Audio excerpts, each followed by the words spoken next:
The Scotland Act turns 25 today. Bold legislation earnestly crafted by Tony Blair and Scotland's inaugural First Minister Donald Dewar after 75% supported devolution in the 1997 referendum. The Act has gone on to be central to every key moment in Scottish politics since, most notably the 2014 independence referendum and the controversial Gender Recognition Reform Bill. Scottish Labour Deputy Leader Jackie Baillie has held her Dumbarton seat convincingly in every Scottish election since the beginning.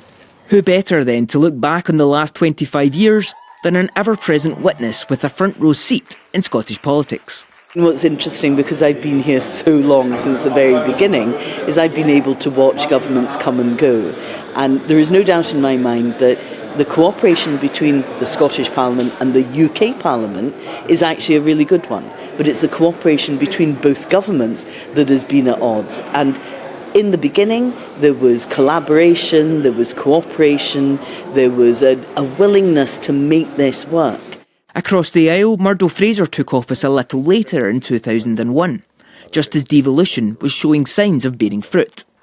The Shadow Cabinet Minister recalls a very different set of challenges for Scottish Conservatives.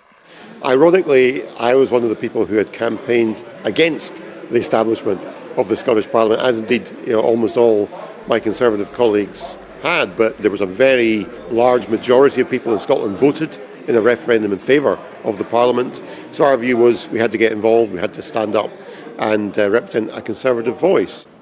Tony Blair and Donald Dewar set in motion the biggest constitutional shake-up Britain had seen since the Union of the Crowns. But do the public think that we've made the most of the opportunity? I think generally speaking it is important, and we should not devalue the importance of having that. Absolutely not.